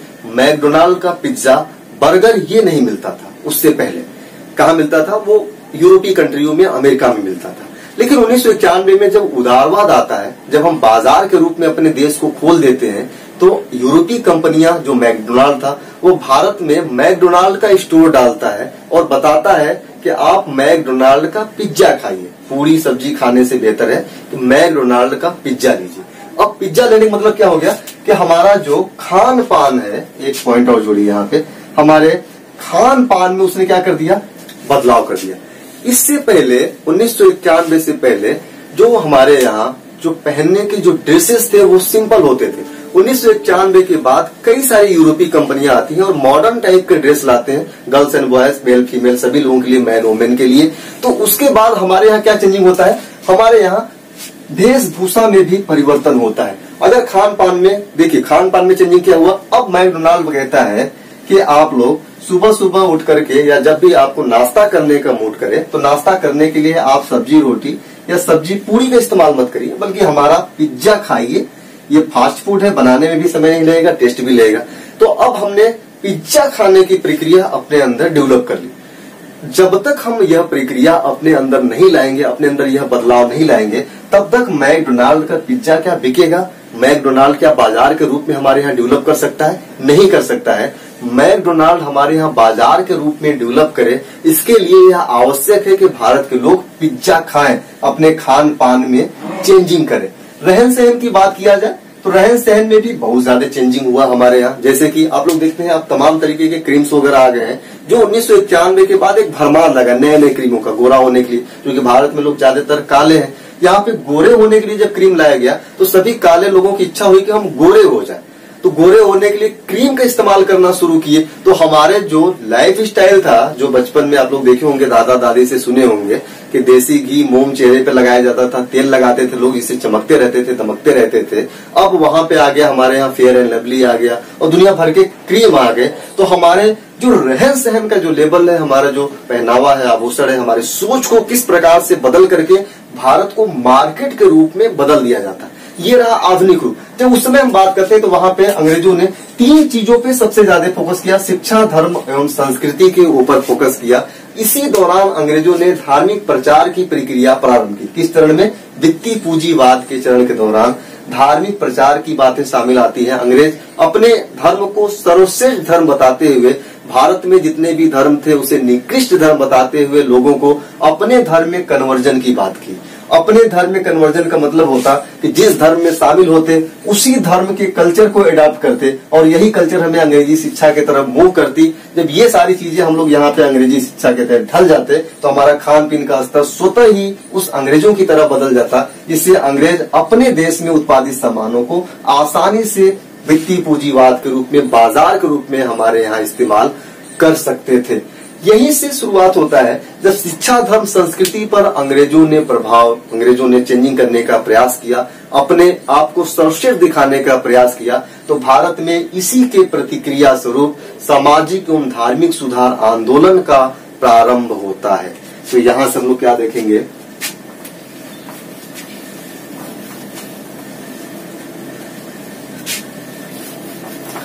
तो यहाँ हम लोग देखेंगे कि भारत में यहां से शुरू होता है एक नया आंदोलन, जिसे बोला गया सामाजिक एवं धार्मिक सुधार आंदोलन, जिसके तहत कई सारे आंदोलनों को हम लोग पढ़ते हैं, जैसे कि राजा राम मोहन राय का ब्रह्म समाज, दयानंद सरस्वती का आर्य समाज, ऐसे ही हिंदू और मुस्लिम और पारसी धर्म सुधार आंदोलन भी चले। धार्मिक रूप से बात किया जाए तो हिंदू धर्म सुधार आंदोलन चला, फिर मुस्लिम धर्म सुधार आंदोलन चला, इसी दौरान पारसी धर्म सुधार आंदोलन चला, और इसी के पैरेलल चूंकि दलित भी हिंदू में शामिल है तो दलित सुधार आंदोलन भी अलग से चलाए गए, दलित सुधार आंदोलन। इस प्रकार हम देख रहे हैं कि जो वित्तीय पूंजीवाद का चरण आता है उसमें भारत में एक नए अलग को जगाता है, जहां पे सामाजिक एवं धार्मिक सुधार आंदोलनों की बात की। हालांकि इन सामाजिक धार्मिक सुधार आंदोलनों में हम लोगों ने देखेंगे कई सारे ऐसे लोग रहे, ऐसे विचारक रहे जो अंग्रेजों की अच्छी चीजों को भारत में एडॉप्ट करने की बात कही, रूढ़िवादिता से हट करके उन्होंने बात किया कि हम पूरी तरीके से रूढ़िवादी नहीं है, जो भी हमें अच्छा चीज मिल रहा है, जहाज मिल रहा है, उसे हम एडॉप्ट कर लेंगे, बाकी चीजों को हम छोड़ देंगे। तो भारत में 3 प्रकार से हम लोग देखते हैं, 3 सुधार होता है। पहला सुधार क्या होता है, अंग्रेजों का पहला प्रभाव क्या होता है कि अंग्रेजों ने भारत में पहले राजनीतिक रूप से कंट्रोल किया। पहले नंबर पे राजनीतिक रूप से कंट्रोल करने के बाद राजनीतिक नियंत्रण अंग्रेजों ने किया। राजनीतिक नियंत्रण स्थापित करने के बाद अंग्रेज दूसरी तरफ बढ़ते हैं, आर्थिक नियंत्रण में बढ़ते हैं। भारत में आर्थिक नियंत्रण स्थापित कर लेते हैं और आर्थिक नियंत्रण के कई सारे प्रभाव नजर आते हैं, जिसमें सामाजिक एवं धार्मिक सुधार आंदोलन। उसके अलावा आर्थिक नियंत्रण के ही प्रभाव होता है कि जब आर्थिक रूप से अंग्रेज छोटे छोटे जनजातीय स्थानों पर अपना कंट्रोल स्थापित करना चाहते हैं, तो वहां पे जनजाति विद्रोह होते हैं। इसे बोला जाता है छिटपुट विद्रोह या छोटे जनजाति विद्रोह। छोटे जनजाति विद्रोह होता है। ये विद्रोह अंग्रेजों के खिलाफ जनजातियों ने लड़ा, ताकि उनकी जो आर्थिक या उनकी जो सिस्टम, जो व्यवस्था चली आ रही थी, उसमें अंग्रेजों ने हस्तक्षेप किया। ये सारे जो विद्रोह हो रहे थे, राजनीतिक नियंत्रण स्थापित करना, आर्थिक नियंत्रण स्थापित करना, फिर छोटे जनजाति विद्रोह, फिर आर्थिक नियंत्रण के दौरान, उपनिवेशवाद के दौरान है भारत के धर्म एवं समाज में जिस प्रकार से अंग्रेजों ने नियंत्रण स्थापित किए, इन सब का मिला जुला प्रभाव होता है कि भारत में राष्ट्रवाद का जन्म हो जाता है। और इन सभी का एक मिश्रित प्रभाव सामने आता है भारत में राष्ट्रवाद। यहां से शुरुआत होता है भारत में राष्ट्रवादी प्रक्रिया की। और यह राष्ट्रवादी प्रक्रिया कोई एक दिन की प्रक्रिया नहीं थी, बल्कि अंग्रेजों के द्वारा जिस प्रकार से सारे प्रभाव डाले गए, जिस प्रकार नियंत्रण स्थापित किए गए, उन सब के मिले जुले प्रभाव में भारत में राष्ट्रवाद का उद्भव होता है। और यही राष्ट्रवाद हमें आगे चल करके 1947 में आजादी तक लेकर के जाता है। तो राष्ट्रवाद के बारे में थोड़ा सा हम लोग जान लेते हैं कि आखिर ये राष्ट्रवाद होता क्या है।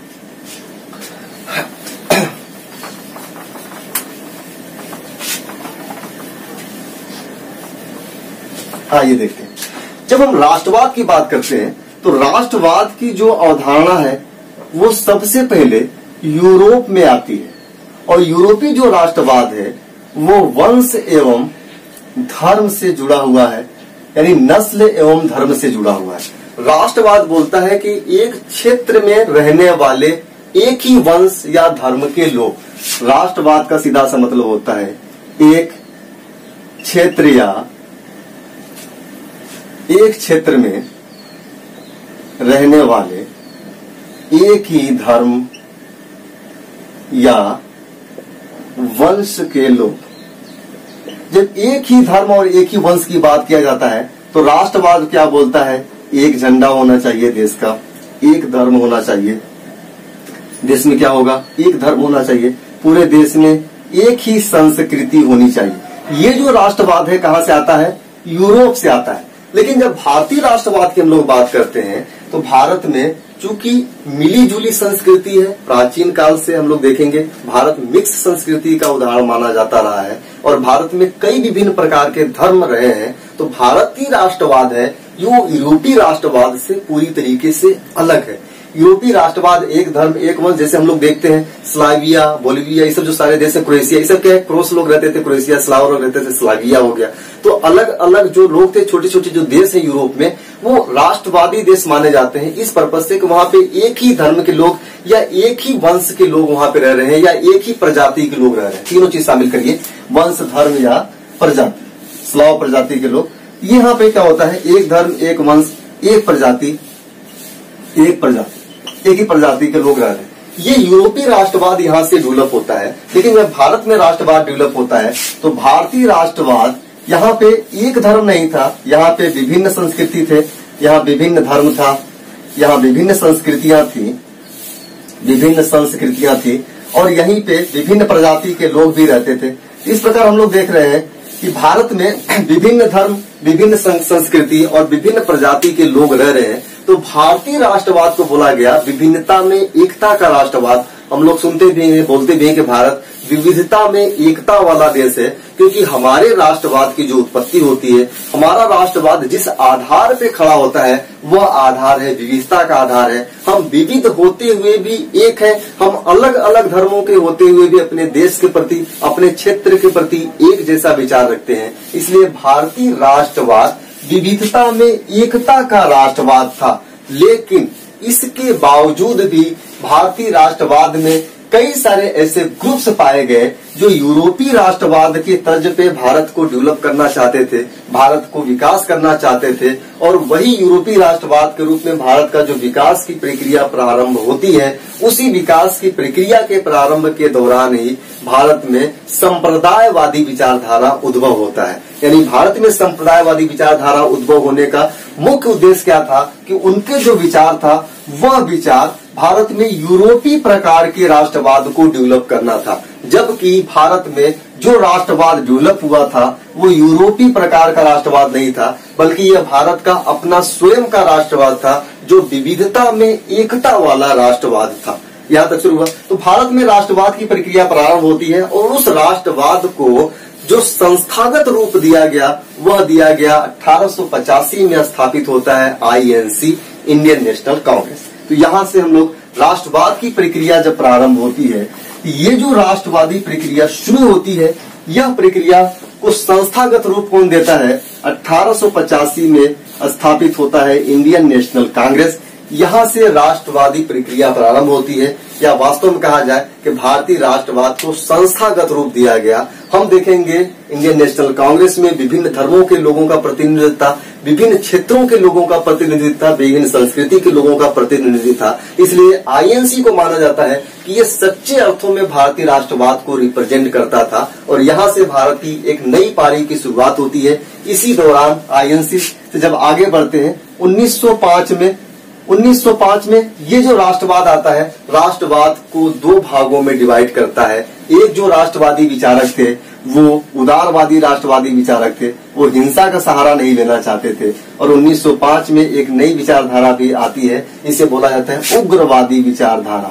यहाँ पे हम लोग देखेंगे उदारवादी वर्सेस उग्रवाद के मध्य क्या विविधताएं हैं, दोनों लोगों की कार्य पद्धति क्या है। 1905 में ही जब भारतीय राष्ट्रवाद फलने फूलने लगा तो अंग्रेजों ने भारतीय राष्ट्रवाद को कमजोर करने के लिए 1905 में ही बंगाल विभाजन कर दिया, जिनका मुख्य वजह क्या था? भारत में राष्ट्रवाद को तोड़ना। उसमें बंगाल जो भारतीय राष्ट्रवाद को बहुत ही मजबूती से रिप्रेजेंट कर रहा था। बंगाल में हिंदू और मुस्लिम दोनों की संख्या मैक्सिमम थी और दोनों मिल करके अंग्रेजों का विरोध कर रहे थे। तो अंग्रेजों ने सबसे पहले भारत में बंगाल विभाजन के माध्यम से भारतीय राष्ट्रवाद को तोड़ने के लिए भारत को संप्रदाय में बांट दिया, और यह संप्रदाय दो भागों में बांटा गया, हिंदू और मुस्लिम। इसी हिंदू और मुस्लिम संप्रदाय में जब बांटा गया तो भारत में एक विचारधारा आती है, उस विचारधारा का नाम आ जाता है सीधे क्या? संप्रदायवादी विचारधारा। और इस संप्रदायवादी विचारधारा में दोनों संप्रदायवादी विचारधारा सामने आते हैं, हिंदू संप्रदायवादी विचारधारा भी सामने आता है और मुस्लिम संप्रदायवादी विचारधारा भी सामने आ जाता है। अब ये जो दोनों संप्रदाय थे ये उसी ढर्रे पे चलना शुरू कर दिए जो अंग्रेज चाहते थे कि अगर भारत में यूरोपीय प्रकार के राष्ट्रवाद की अगर अलग जगह दिया जाए तो भारत को आसानी से कई भागों में बांटा जा सकता है। अलग अलग धर्मों के लोग अपने अपने अलग राष्ट्र की मांग करेंगे तो भारत जो विभिन्नता में एकता है, भारत वो भी एकता खंडित हो जाएगी। यही अंग्रेजों का प्रयास था और अंग्रेज काफी हद तक इसमें सफल हुए और जाते जाते उन्होंने पाकिस्तान नाम का एक देश बनाते हुए भारत की एकता को तोड़ दिया था। भारत को यूरोपीय राष्ट्रवाद के तर्ज पे दो भागों में विभाजित कर दिया था। इसका प्रभाव कहाँ नजर आता है हम लोगों का? जब भारत के दो भागों में विभाजित किया गया तो कहाँ पे नजर आता है? हम लोग देखते हैं वो नजर आता है कहाँ? वो नजर आता है हमें राष्ट्रवाद के रूप में। और किस राष्ट्रवाद के रूप में? यूरोपीय राष्ट्रवाद के रूप में ये हमें नजर आता है। तो हिंदू संप्रदायवाद की अगर बात किया जाए तो यहाँ पे हम लोग देखेंगे 1915 में हिंदू महासभा का गठन हो जाता है। कहाँ पे? मदन मोहन मालवीय ने हिंदू महासभा का गठन किया था हरिद्वार में कुंभ मेला के दौरान। और मुस्लिम लीग यहाँ पे आ जाती है जो संप्रदायवादी विचारधारा थी। 1906 में गठित हो जाता है मुस्लिम लीग। तो एक विचारधारा राष्ट्रवाद ने जन्म दिया, किसे? संप्रदायवादी विचारधारा को जन्म दिया, जो अभी तक वर्तमान तक यह विचारधारा चली आ रही है, संप्रदायवादी विचारधारा। हालांकि पाकिस्तान के बंटवारे से लग रहा था कि भारत में संप्रदायवादी विचारधारा समाप्त हो जाएगा, लेकिन उसके बावजूद भी भारत में अभी संप्रदायवादी विचारधारा चला आ रहा है, जिसका इम्पैक्ट हम देखते हैं कि इसका इम्पैक्ट वही पड़ता है जिस समय अंग्रेज हमारे यहाँ शासन कर रहे थे, जिस प्रकार से बंगाल विभाजन करके दो संप्रदायों में अलग अलग बांट दिए थे। आज भी अगर उस विचारधारा को हम आगे लेकर के जाते हैं तो आज भी हमारे ऊपर सेम वैसा ही प्रभाव पड़ता है। आज पूरा देश अलग अलग धर्मों में, दो धर्मों में डिवाइड हो चुका है। दोनों लोगों को सोचने का तरीका धीरे धीरे बढ़ाया जा रहा है या बांटा जा रहा है। तो इस प्रकार से यदि भारत में कोई यूरोपीय राष्ट्रवाद के तर्ज पे अगर राष्ट्रवाद को लागू करना चाहता है तो वास्तव में उसी अंग्रेजों की पॉलिसी को आगे बढ़ा रहा है, जो अंग्रेजों ने भारत पाकिस्तान का बंटवारा कराने के दौरान या अपने शासन के दौरान भारत के राष्ट्रवाद को तोड़ने के लिए किया गया। इस चीज को बारीकी से समझने का प्रयास करिए, ये बहुत बड़ी चीज है, इसे आप अच्छे से समझिए कि यदि हम यूरोपीय राष्ट्र के तर्ज पे भारत को एक राष्ट्र के रूप में डेवलप करने का प्रयास करते हैं तो वास्तव में ये हमारे देश के लिए अच्छा नहीं है, बल्कि हमारे देश के लिए उससे भी ज्यादा खतरनाक है जितना कि अंग्रेजों ने हमें यहाँ पे खतरा पहुंचाया, अंग्रेजों से या जितना हमें हानि हुआ। तो ये एक प्रक्रिया होता है। 1905 में हम लोग देखते हैं बंगाल विभाजन आते हैं। फिर यही बंगाल विभाजन भारतीय राष्ट्रवाद की जब अलग जगती है, लोग विरोध करते हैं, तो 1911 में बंगाल विभाजन को रद्द कर दिया जाता है। लेकिन इसी के कुछ वर्षों के बाद विश्व पटल पर एक घटना घटती है। वह घटना घटती है 1914 से लेकर के 1918 तक प्रथम विश्व युद्ध हो जाता है। प्रथम विश्व युद्ध हो जाता है 1914 से 1918 तक। इस विश्व युद्ध का भारत पर एक सकारात्मक प्रभाव भी पड़ता है। देखिए क्या सकारात्मक प्रभाव पड़ता है। सकारात्मक प्रभाव यह पड़ता है फर्स्ट वर्ल्ड वॉर का कि जब प्रथम विश्व युद्ध चल रहा था तो जो वृत्ति पूंजीवाद के रूप में अंग्रेजी यहाँ पे अंग्रेज शासन कर रहे थे, पूंजी लगाई जा रही थी और माल भेजे जा रहे थे, तो उसी दौरान ये हुआ कि विश्व युद्ध के दौरान पूरे रास्ते, यूरोप जाने के रास्ते ब्लॉक हो गए। ब्लॉक होने से भारतीय माल न यूरोप जा सकता था, न यूरोप से माल यहाँ आ सकता था।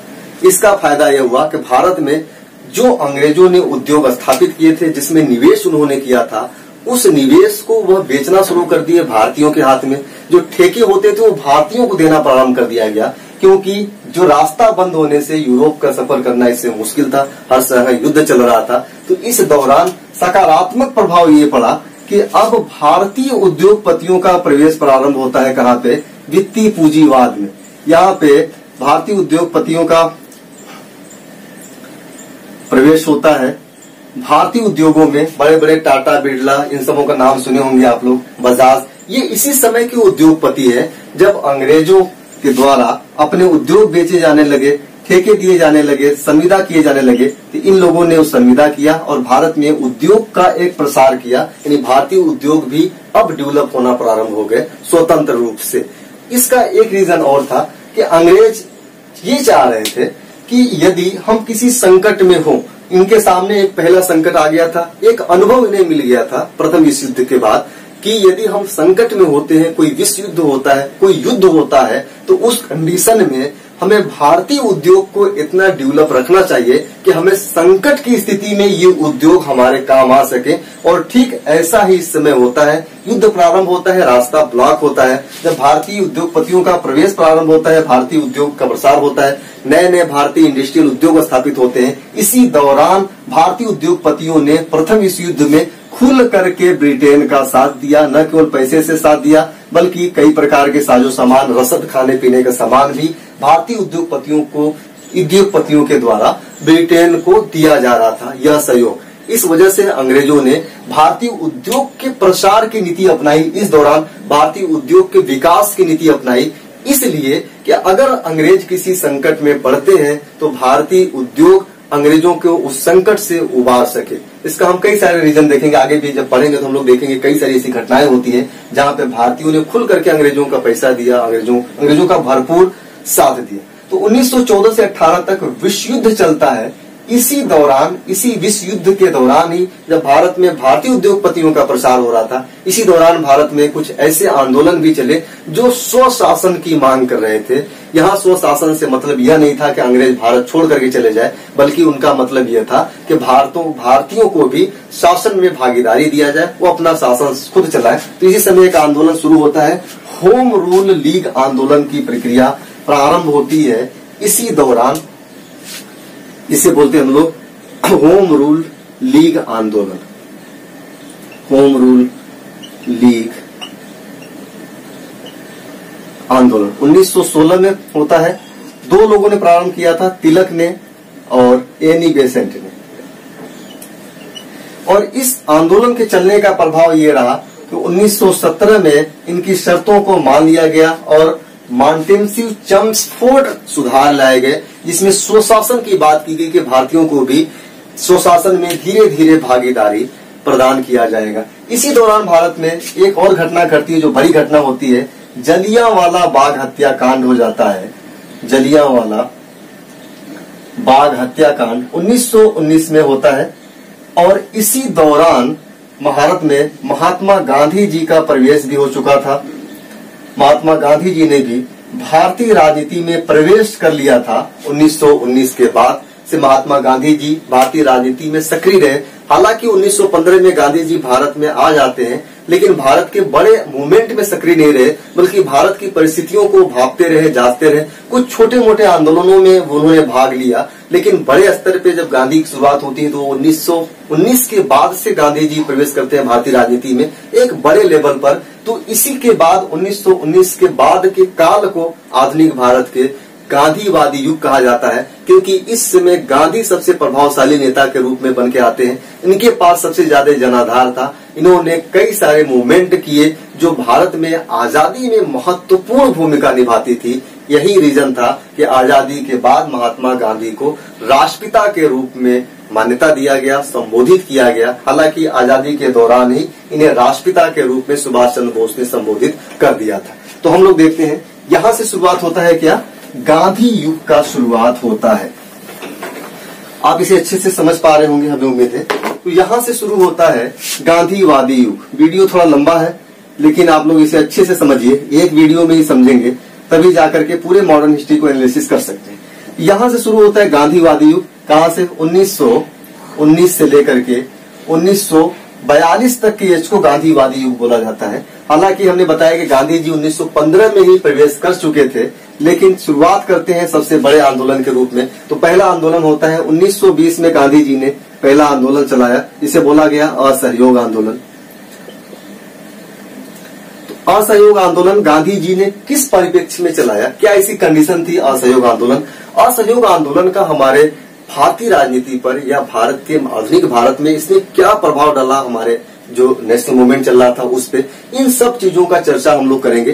फिर 10 सालों के बाद गांधी जी ने 1930 में सविनय अवज्ञा आंदोलन प्रारंभ किया और उसके बाद गांधी जी ने अपना अंतिम और सबसे बड़ा आंदोलन 1942 में भारत छोड़ो आंदोलन प्रारंभ किया। भारत छोड़ो आंदोलन की शुरुआत की। इस प्रकार हम लोग देख रहे हैं कि किस प्रकार से गांधी जी का भारतीय राजनीति में प्रवेश होता है और इन्होंने 3 बड़े मूवमेंट की शुरुआत की। जब गांधीवादी आंदोलन चल रहा था, इसी के दौरान भारत में एक अलग विचारधारा भी, कुछ अलग विचारधाराएं भी चल रही थी। उन विचारधाराओं में हम लोग देखेंगे प्रथम विश्व युद्ध के बाद ही 1917 में रूस में क्रांति होती है और उस रूसी क्रांति का प्रभाव भारत पे भी पड़ता है। और भारत में जब यह प्रभाव पड़ता है रूसी क्रांति का, तो भारत में जन्म होता है समाजवादी आंदोलन की या समाजवादी विचारधारा की। इस रूसी क्रांति ने भारत में युवाओं के मध्य समाजवादी विचारधारा को डेवलप किया। कारण यह था कि रूस की जो कंडीशन थी, जो आर्थिक स्थिति थी, ठीक वैसी स्थिति भारत में भी थी। तो भारत में रूसी क्रांतिकारियों से प्रभावित होकर के भारत के युवाओं ने भी समाजवादी आंदोलन शुरू किया या साम्यवादी आंदोलन शुरू किया। समाजवादी एवं साम्यवादी विचारधारा, इस तरीके से कर लीजिएगा। समाजवादी एवं साम्यवादी विचारधारा की शुरुआत होती है और यह विचारधारा जुड़ी हुई थी किससे? यह जुड़ी हुई थी जो शोषक वर्ग हैं, मजदूर एवं कृषकों से जुड़ी हुई थी। मजदूर एवं कृषकों की हिमायती थी। तो यहीं से मजदूर एवं कृषकों की हिमायती होने से ये भारत में राष्ट्रवाद को आगे ले जाने, भारत में जो नेशनल मूवमेंट चल रहा था उस नेशनल मूवमेंट में स्वशासन की बात करते थे पूरी तरीके से, यानी कंप्लीटली 100% अपने अंडर में शासन की बात करते थे। इसके दौरान ही इनका जो इशू था मजदूर एवं कृषक इनके केंद्र में होते थे, जिनको ध्यान में रख करके आंदोलन चलाते थे। जब कृषक मजदूरों केंद्र में रख के भारत में समाजवादी एवं साम्यवादी विचारधारा आता है, तो इसी कृषक मजदूरों से शुरुआत होकर के कृषक एवं मजदूर आंदोलन भी प्रारंभ होते हैं, जिनके केंद्र में यही साम्यवादी या समाजवादी विचारधारा के लोग थे जो कृषक आंदोलन चला रहे थे अंग्रेजों के खिलाफ, अंग्रेजों की कर व्यवस्था के खिलाफ, अंग्रेजों की जो आर्थिक शोषण थी उसके खिलाफ कृषक आंदोलन चल रहा था। इसी के दौरान हम लोग देखेंगे कि कुछ क्रांतिकारी गतिविधियां भी चल रही थी युवाओं के द्वारा। जो क्रांतिकारी आंदोलन था, और ये क्रांतिकारी आंदोलन भी जुड़ा हुआ था इन्हीं साम्यवादी विचारधारा के लोगों से।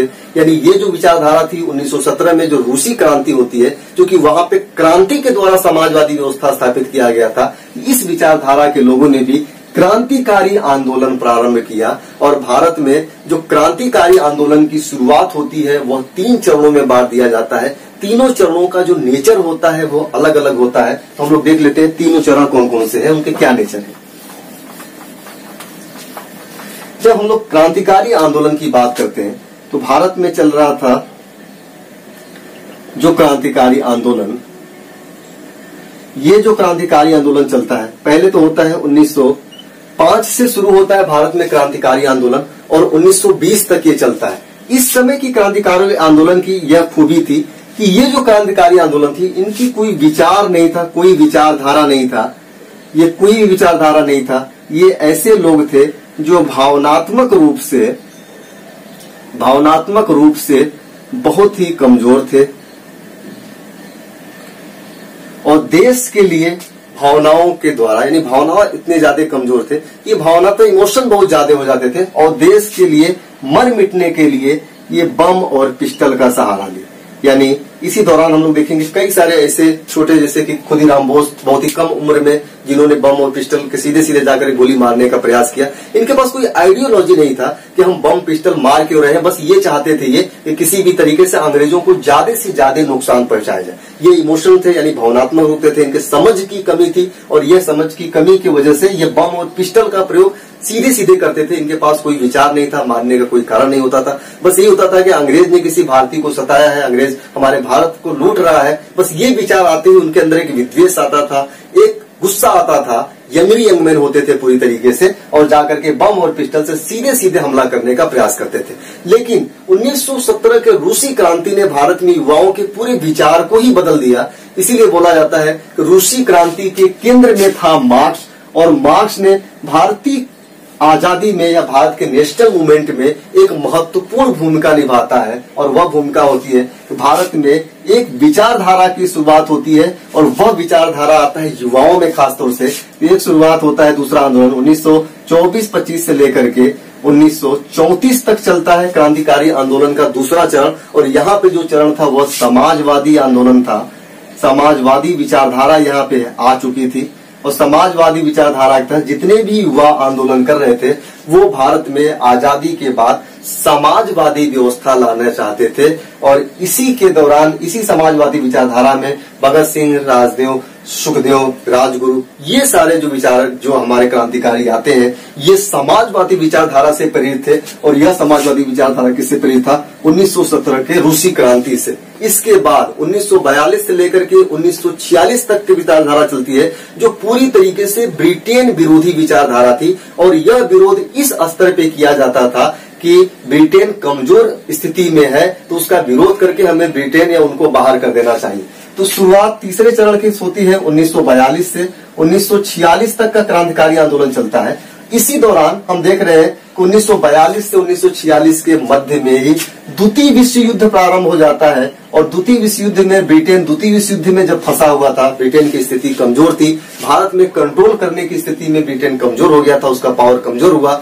तो इस दौरान एक नए क्रांतिकारी विचारधारा की शुरुआत होती है, जिसका मानना यह था कि ब्रिटेन के विरोधी जितने भी देश हैं, चाहे जो भी देश हो, उनकी जो भी विचारधारा हो, उससे हमें लेना नहीं है। हम जाकर के उनसे मिलेंगे, उनकी सहायता लेंगे ब्रिटेन को भारत से भगाने के लिए, अंग्रेजों को भारत से बाहर निकालने के लिए। इसीलिए इस दौरान जो विचारधारा आता है, ये वास्तव में कोई विचारधारा नहीं था, महज एक उद्देश्य था, ब्रिटेन को बाहर करना। और इस विचारधारा में सबसे बड़ा नाम लिया जाता है सुभाष चंद्र बोस का, जैसे इंडियन नेशनल आर्मी INA की स्थापना। हम लोग देखेंगे सुभाष चंद्र बोस जाकर के जर्मनी में हिटलर से भी मिलते हैं। हिटलर एक तानाशाही व्यक्ति था और हिटलर एक अराजकतावादी व्यक्ति था। उसकी विचारधारा तानाशाह की तरफ जाती थी, अराजकतावाद की तरफ जाती थी। ये जो विचारक थे समाजवादी, वो हिटलर से मिलने की बात नहीं करते क्योंकि इनके विचार समाजवाद से भिन्न थे। लेकिन ब्रिटेन में जाकर लेकिन सुभाष चंद्र बोस जाकर के जर्मनी में जब हिटलर से मिलते हैं तो उनका मुख्य उद्देश्य यही था कि हम कोई विचारधारा का प्रचार करने के लिए नहीं आए हैं, नहीं हम विचारधारा आपसे इंपोर्ट करने के लिए आए हैं, हम आए हैं सहायता लेने के लिए, ताकि हम ब्रिटेन से भारत से अंग्रेजों को बाहर किया जा सके। इसीलिए सुभाष चंद्र बोस उस समय द्वितीय विश्व युद्ध में जब चल रहा था, जो राष्ट्र थे, जापान थे, ब्रिटेन थे, इटली एक तरफ थे, जाकर के जापान से मिलते हैं, जर्मनी में जाकर के हिटलर से मिलकर के उनसे सहायता मांगते हैं कि हमें आप हेल्प करिए, सेना दीजिए, हम भारत में ब्रिटेन के खिलाफ लड़ेंगे और अंग्रेजों को वहां से भारत भगाएंगे। तो इस प्रकार हम लोग देखते हैं ये प्रक्रियाएं चली द्वितीय विश्व युद्ध में।